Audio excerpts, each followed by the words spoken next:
Let's talk about a group of pilots who were set up for an experiment that, frankly, many people expected to fail. But instead of failing, they didn't just win battles in the sky. They ended up changing a nation.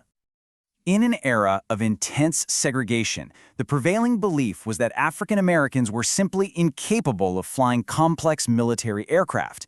This is the story of how they proved that assumption catastrophically wrong. So what happens when you're finally given the chance to prove everyone wrong? All right, so here's how we're going to break this down.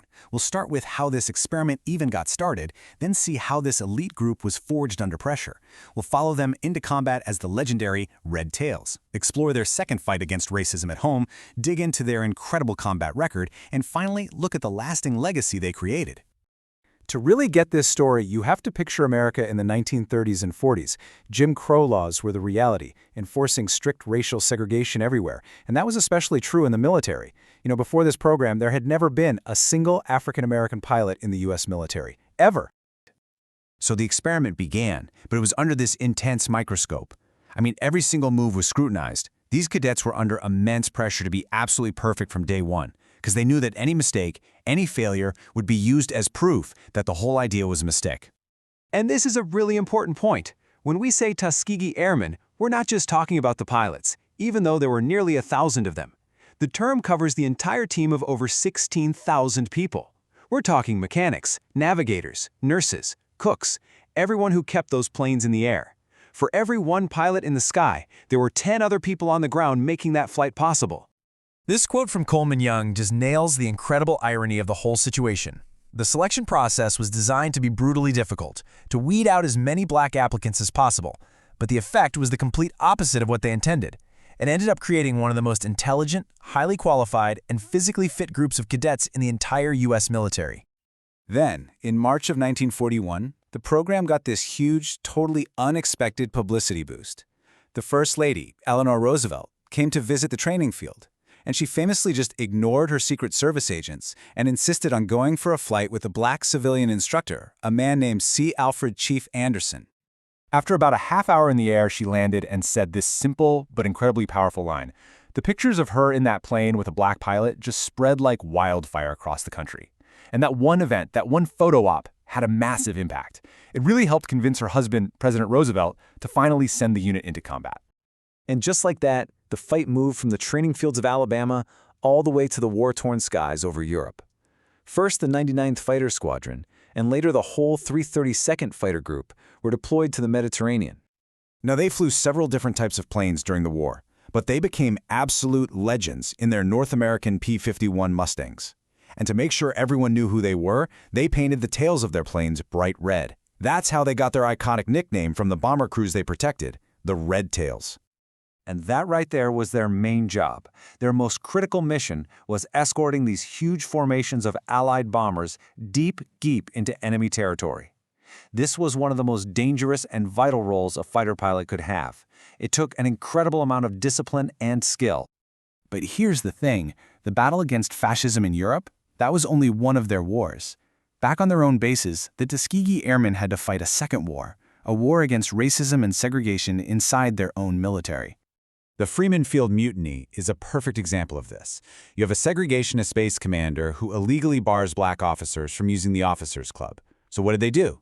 These decorated combat veterans staged a peaceful protest by simply trying to walk into the club. For this, over 100 of them were arrested and threatened with mutiny charges.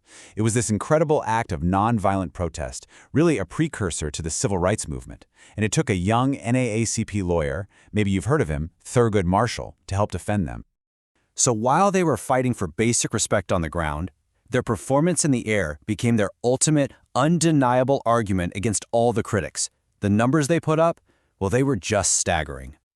Okay, so you've probably heard the popular myth that the Tuskegee Airmen never lost a bomber they were escorting. And look, while that's not technically true, the reality of their record, when you actually look at the data, is honestly even more impressive.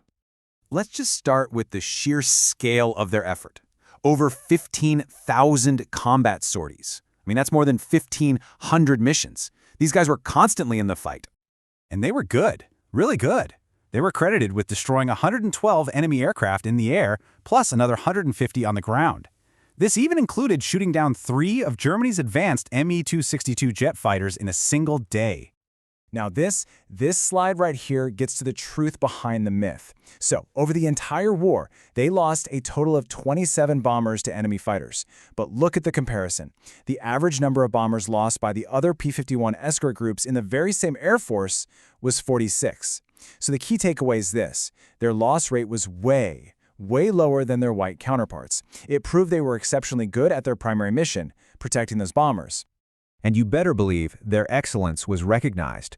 Collectively, they earned hundreds and hundreds of medals for heroism and effectiveness, including 3 Distinguished Unit Citations, which is one of the highest honors a military unit can receive. This impeccable record, it wasn't just about winning battles in the sky. It was about winning the argument on the ground. Their success had a direct, permanent impact back home. It proved that winning on one front could completely change the rules on the other. Just 3 years after the war ended, President Harry Truman signed Executive Order 9981. This was the historic order that officially desegregated the entire U.S. military. And historians all agree the undeniable success of the Tuskegee Airmen's experiment was a huge factor that made this change possible. They had proven, beyond any doubt, that excellence has no color. And really, that's the ultimate takeaway from their story. They were asked to fight one war against fascism overseas, but they were forced to fight a second war against racism at home. And with courage, discipline, and unmatched skill, they won both. Thanks so much for joining us for this one. If you found the story of the Tuskegee Airmen as powerful as we did, you're going to love the other videos in our Unusual History Events playlist. And hey, be sure to subscribe to Notebook Summaries for more explainers that uncover the stories that shaped our world. We'll see you next time.